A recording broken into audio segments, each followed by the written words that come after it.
대한민국 보수의 세계를 ABC. 네, 안녕하십니까 시청자 여러분. 어느 누가 이런 말을 했습니다. 과거를 망각한 민족에게는 미래도 없다. 지금 요즘 저희들 한일 문제, 한일 무역 분쟁 때문에 정말 좀 심각한 수준에 이제 다다랐는데요. 오늘 또 이진공 교수님 모시고 이 문제에 대해서 먼저 좀 저희들 짚어보겠습니다. 이 교수님, 예. 한마디로 말씀하시면 이번 문제가 어떤 누구한테 책임이 있고 좀 어떻게 해야지 좀 이제 이런 문제가 좀 해결이 될까요? 예, 국가 간에 지금 갈등 구조가 형성된 거거든요. 일본하고 우리 사이에서. 근데 이 갈등은 본래 무역에서 생긴 게 아니죠. 그렇죠. 그렇잖아요. 네. 아니 무역에서는 일본은 더없이 좋은 상황이에요. 왜냐하면 우리가 엄청스러운 지금 그동안에 1965년 국교 정상화 이후에 작년까지 총 그 무역 적자가 일본에 대해서 무역 적자가 708조라는 거 아닙니까? 네, 708조라고 나왔더라고요. 엄청나죠. 근데 일본 기업들은 우리한테 전혀 불만스러울 게 없죠. 근데 그러면 이게 왜 생겼느냐? 이게 정치적인 갈등이 그러니까 이 경제 쪽으로 옮겨온 거죠. 응? 예, 그렇죠. 네, 예, 그래서 이제 생긴 건데 이것을 그러니까 누가 잘못이냐, 누가 잘한 거냐 이렇게 따질 선제는 아니고요. 예. 뭐 우리가 이제 냉정하게 봐서 국가 간의 갈등 구조는 나름대로 그 각국마다 다 이유가 있는 겁니다. 그래서 우리가 민족 감정 같이 무조건 일본 이 친구들 어떻게 이럴 수가 있어요? 이렇게 흥분할 게 아니라 그 갈등 구조가 뭔지를 우리가 좀 냉정하게 보고 어떻게 대처할 것인가 그걸 찾는 게 현명한 방법이 아닌가 이런 생각입니다. 그러면 이제 먼저 이제 우리 문재인 대통령하고 이게 참 이게 죽창가 이게 조국 수석의 죽창가 이게 나왔는데 이거는 정말 너무 감정적인 대응 같고요. 이제 우리가 먼저 실질적으로 이제 우리가 이제 징용 배상 판결에 대해서 거기에 대해서는 좀 우리가 간단하게 좀 말씀 주시는 게 어떻게 생각하십니까? 이제 그것도 있고 사실은 그건 일본에서 수차 거기에 대해서 우려를 표명하고 또 거기에 대해서 논의하자 이렇게 했을 때 한국 정부는 그냥 외면해 버렸죠. 그건 우리가 관여할 문제가 아니다. 그건 법원 사항이다. 사법부 문제니까. 뭐 어느 나라 일본도 사법부 있고 일본도 권력 분립 체제 아닙니까? 우리만 권력 분립 체제가 아니거든. 무슨 얘기냐면 대법원이 그렇게 판결을 한 건 그것은 사법적으로 그렇게 판결한 것도 아니겠습니까? 그렇죠. 그러나 일본이 말할 때 정치적으로는 할 말이 있는 거지. 그렇죠. 그쪽에서 뭐냐면 1965년 그 국교 정상화할 때 그때 청구권 자금을 우리가 받았잖아요. 그렇죠. 3억 원 이제 무상으로 받고 2억 원 이제 유상으로 그러니까 차관 형식으로 받았는데 그때 뭐냐면 이것으로서 이제 청구권은 이걸로서 끝이다. 소멸된다. 이렇게 이야기를 했단 말이죠. 그래서 받았는데 이제 나중에 그건 무슨 말이냐. 근데 각 개인이 징용제 당해서 갔던 피해자들이 거기서 돈 한 푼도 못 받았는데 왜 그렇다고 우리 것을 정부가 마음대로 협상해서 있게 하고 없게 할 수 있느냐. 맞는 말이에요. 사실은 제가 생각할 때도 정부가 국가가 아무리 뭐 해가지고 사인을 했지만은 개인의 권리까지 정부가 그렇게 있게 그렇죠. 하고 없게 하고 할 수는 없는 거거든. 그 점에 보면 맞는데 그러니까 그거는 이제 사법적인 부분은 사법적으로 넘기더라도 바로 일본은 이제 지금 그걸 가지고 이야기하니까 그건 정치적으로 충분히 성의를 가지고 계속 토론을 하고 논의를 하고 뭔가 해결점을 찾으려고 했어야 되는데 우리는 그냥 이제 외면해 버렸거든. 그 일본으로서는 또 그 나름대로 굉장히 불만이 쌓였을 거다.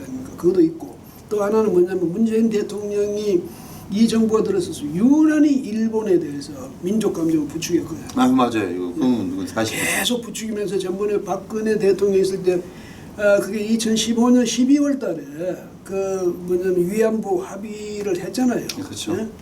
그래서 이제 그 합의서를 만들어서 서명까지 다 했는데 정부가 바뀌니까 문재인 정부가 그걸 아예 무시해버렸어. 그러니까 파기한다 소리는 안 해주면 사실상 파기지 뭐. 일본 돈 안 받아. 주면 우리가 줄 거야. 뭐 이러면서 이러니까 그 다음에 이제 북한하고 사이에서 굉장히 가까워질수록 계속 일본에 대해서 그것을 그 감정을 우리 국민들을 자꾸 일본에 대한 감정을 자꾸 만든다고. 왜냐면 그래서 우리 민족끼리 민족 자주 민족 자결 이래가면서 말이죠. 그러면 뭐냐면 일본은 외세인데다가 더더구나 우리한테 역사적으로 엄청난 고통을 준 나라 되잖아요. 이런 식으로 해가지고 북한은 끌어안고 일본은 내치는 그런 상황이 계속되니까 일본으로서도 굉장히 뭡니까 자기들 나름대로 불쾌하겠죠. 예. 근데 이제 일본 아베가 이제 행태를 봤을 때 이게 지금 그래도 제가 봐서는 이제 우리가 먼저 저희들 주장을 했는데 본인들이 이제 마음에 안 드니까 충분히 이제 자기네들이 우리한테 펀치를 때리려고 했을 때 미리 좀 경고를 준 것 같아요. 근데 그 경고를 이제 문재인 정부가 좀 완전히 무시한 거죠, 그러니까. 김상조 예. 정책실장이 청와대 정책실장이 전번에 말이죠. 뭐 이제 세계 품목에 대해서 일본이 이제 수출 규제한다고 발표를 하니까 자기가 그 전에 이미 이제 일본이 우리한테 이 무역 보복을 할 경우에 어떻게 할 것인지에 대해서 롱 리스트를 만들었대요. 네. 길게 만들었는데 1, 2, 3번 딱 정확하게 그대로 맞췄다. 맞춘 게 중요합니까? 그러니까. 네. 대책을 마련했어야지. 그다음에 롱 리스트라고 하면 수없이 많은 품목이 있었다는 거 아니에요, 그죠? 그럼 그건 바꾸면 일본이 우리한테 보복을 가할 수 있는 여지가 아직도 충분히 많다는 얘기야. 그 정도 되면 김상조든 뭐 누구든 문 대통령 그 정부를 형성하고 있는 이 사람들이 외교를 형성하는 사람들, 산업 이쪽에 통상 이쪽에 사람들이 나름대로 대안을 계속 강구해 왔어야죠. 그렇잖아요. 근데 가만히 있다가 당하고 난데 일본이 이럴 수 있냐? 그럼 우리는 그 문 대통령의 국가 경영을 도대체 어떻게 하는 겁니까 이게? 그래서 그 점에서는 일본은 뭐 아베가 그런 식으로 할 수 있냐고 우리가 비난 100번 해봐야 무슨 의미가 있습니까? 문제가 풀려야지. 그렇다면 우리가 제대로 대응했느냐? 이런 문제에서 문 대통령이 지금 할 말 없게 된 거 아닙니까? 그렇죠. 근데 그리고 교수님께서 협상이 저희들 뭐 지금 저희들 국민들이 하는 거는 지금 협상을 하면 저 자세로 비굴한 협상이 아니냐 이런 이제 지적이 있는데 협상이 뭐 비굴한 협상이 있고 이제 뭐 좀 이제 우월적인 협상이 있을까요? 아니면 어떻게? 꼭 그렇게 합니다. 뭐냐면 협상하면 꼭 우리가 굴욕이다 뭐다 하는데 아니 무역 마찰은 일단 기업 대 기업끼리 하는 거 아니에요. 근데 그거는 뭐냐면 각자가 자신들의 이익을 극대화하고 그렇잖아요. 제로섬 게임입니다. 내가 이익을 보는 만큼 상대방은 손해를 볼 거니까. 그래서 둘이가 최접점에 만났을 때 거래가 형성되는 거 아니에요. 그렇죠?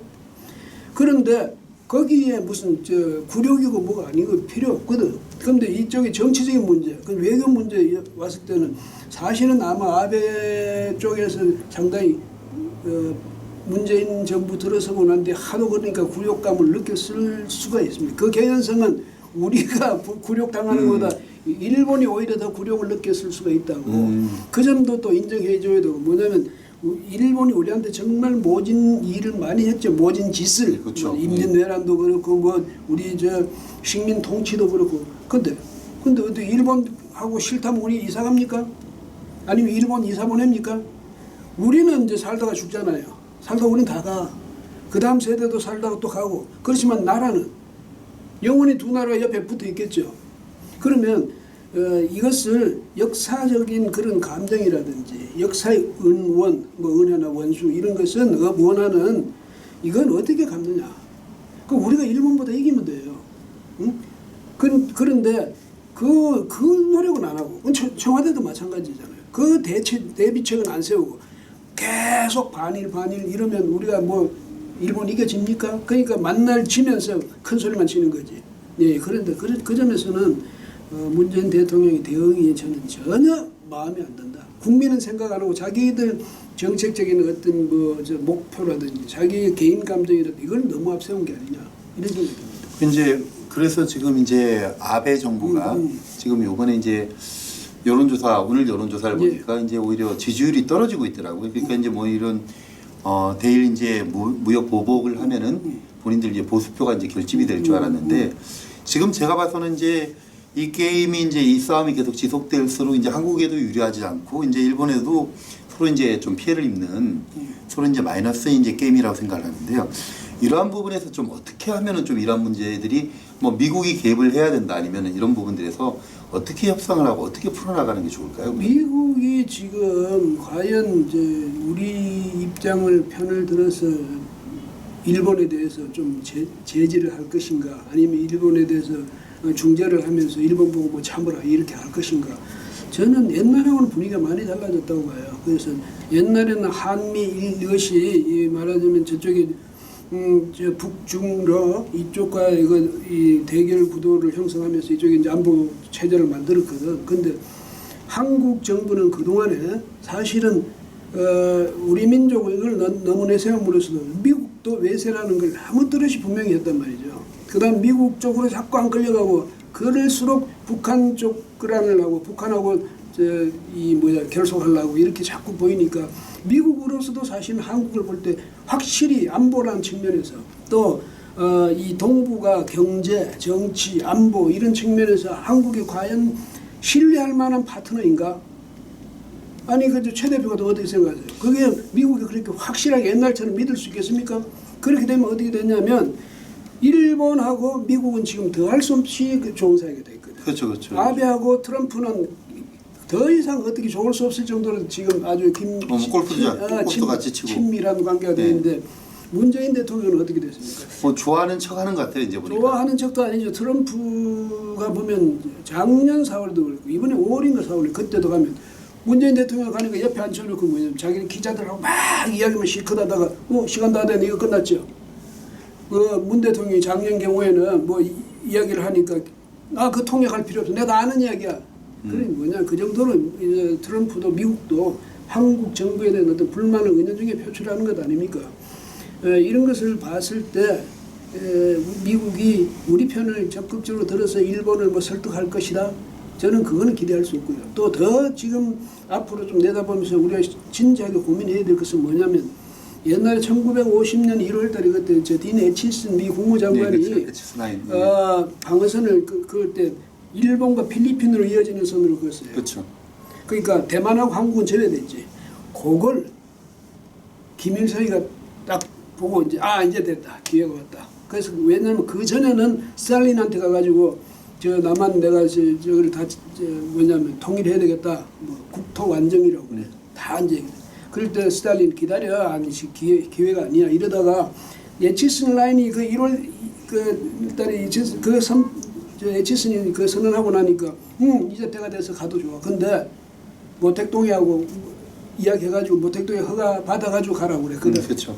그런데 지금도 어떻게 하냐면 미국하고 일본이 이제 지금 인도 태평양 그렇죠. 그 정책이죠. 그런 전략을 세우고 있잖아요. 그 중국을 막기 위해서는 저지하기 위해서는 이제 인도하고 일본하고 이어지는 그 라인으로 해서 우리가 방어막을 이제 형성하는데 한국이 그 안에 미국이 장기적으로 한국을 포함시킬 것인지 안 시킬 것인지 그건 한국 정부도 알아서 할 일이지만 미국 정부도 거기에 고민하고 있을 것 아니겠습니까? 그렇죠.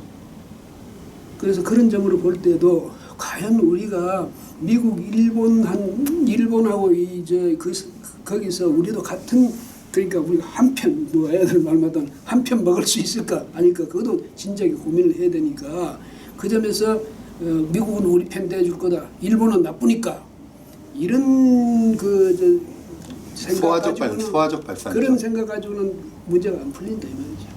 예, 그렇습니다. 저는 근데 이제 교수님 저 이렇게 생각합니다. 왜 그런가 하면 물론 문재인 정부 잘못했다.